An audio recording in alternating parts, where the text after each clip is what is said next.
So the Xbox has had this long-standing DRM issue or CMOS, Cbomb battery thing that I made a video about a very, very long time ago.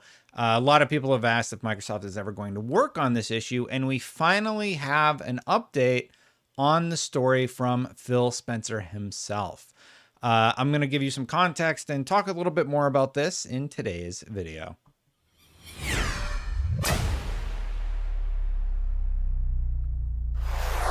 Well, before we get into it, thank you so much for watching, everybody. Please hit that subscribe button, hit that bell. If you like these videos, I try and post a video every day. Schedule's been a little off lately, but I'm still keeping up with it. And thank you for hanging out today. So the issue, to give you some context, let's just bring up the news story. This is from Comic Book Gaming, and it's an older story. But basically, there was a DRM issue. It was flagged by Reset Era and a few other locations. But the long and the short of it is the following. According to the report, which comes the way of Modern Vintage Gamer, the Xbox Series X has a heavy-handed DRM measure in place, which in turn makes using the console offline, not connected to Xbox Live, more difficult than it should be. To this end, the report claims that sometimes this problem leads to disk-based Xbox One games and disk-based games that use smart delivery not running when the console is offline. So a lot of people have said you can make your Xbox your home console and you don't have to have that. But the issue is mainly with that initial startup. You have to connect to the internet, and there's no way to do things offline whatsoever. And this has been something that has been concerning for the community members who just want to be able to play their Xbox games into the far future. And as more and more games have gone all digital only, physical media is becoming more and more scarce for some platforms. In addition to all that, there's also the Cbomb issue, which I remember on PlayStation corrected the issue.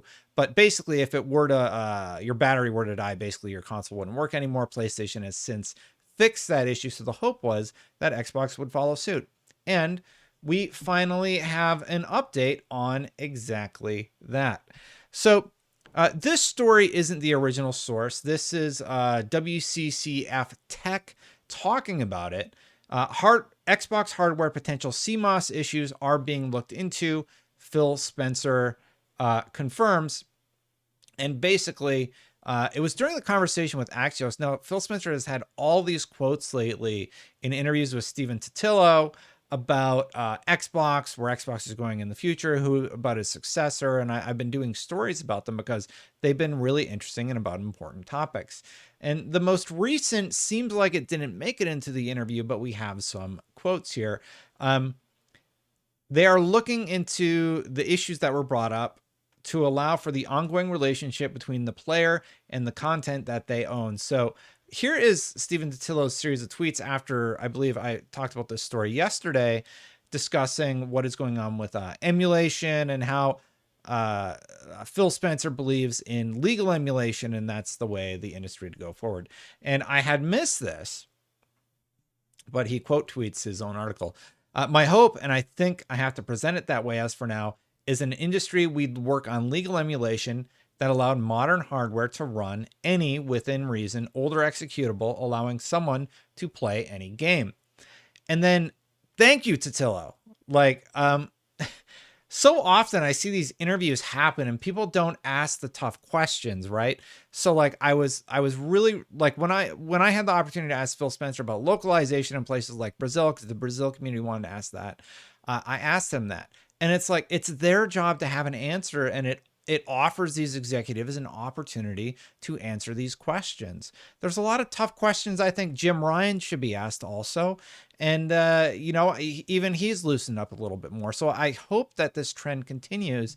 And honestly, I like it when people ask tough questions. I don't care what company they're for, but you should do some digging. What is the community concerned about? What do they want to know? And Totillo really did that here. I was really, really happy to see this question asked, because whatever answer you get, at least the question has been asked, and it's on them to provide the community with the answer, right? So here's what happened.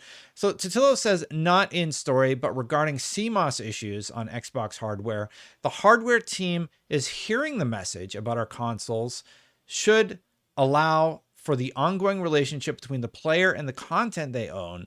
So like we hear the message and the teams are looking at things. So this is being evaluated internally, this issue that has been brought up by, I believe, Does It Play on Twitter has talked about it off the top of my head. And as we talked about earlier from comicbook.com, there was another source, Modern Vintage Gamer, also brought it to the forefront. He continues, unclear the extent to which Spencer envisions a way around the need to do online downloads and checks to keep running games on Xbox down the line, but his sentiment suggests support for long-term access to what you bought. And I mean, that sentiment seems to go along with what he had to say about emulation and finding a way to do legal emulation for the future. And Totillo finalizes saying, and should be noted that Microsoft hasn't created an emulator that simply runs your old disks. So their solution, as Spencer notes, is still tied to securing rights from game makers, not universal emulation, and something that fits into Microsoft's business model. One of the notable responses was from Does It Play, and Totillo actually responded. So I wanted to also make sure to point this out, because Does It Play was one of the first people or Twitter users who they really believe in, keeping games alive into the far future, right? So Does It Play said, removing the online system activation would alone be a huge start. It's the single biggest issue with the system's preservation right now. Without this requirement, backups and long-lasting repairs would be easier, even without the servers being active. And then Stephen Totillo said, yes, I asked about this in a follow-up and didn't get an answer. We'll pursue further next time I have a chance. Well, I just have to say, like, Totillo's been in the industry forever. And this was one of the times where I really am happy that he asked a difficult question, that he got a response, and then that he chased the response.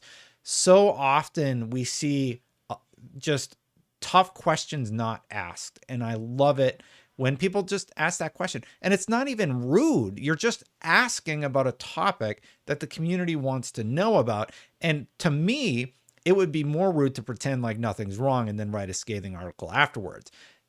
Phil Spencer is very forthcoming with information. He's going to tell you everything he can, unless you're asking about embargoed stuff that he can't talk about, right? And he'll give you some sort of answer, and you can come to your own determination about his response from there. So kudos to Totillo.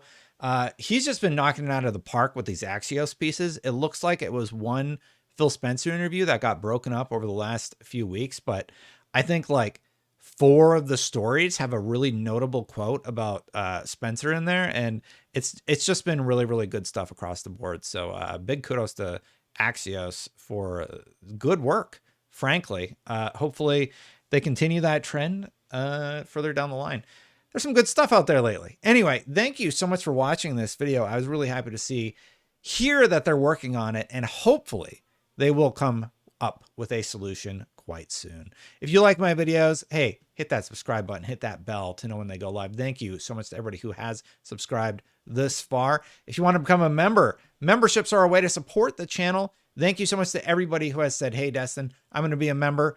Thank you so much for posting your content. If you want to do so, you can click that join button right down there. This one is running a little bit late for today.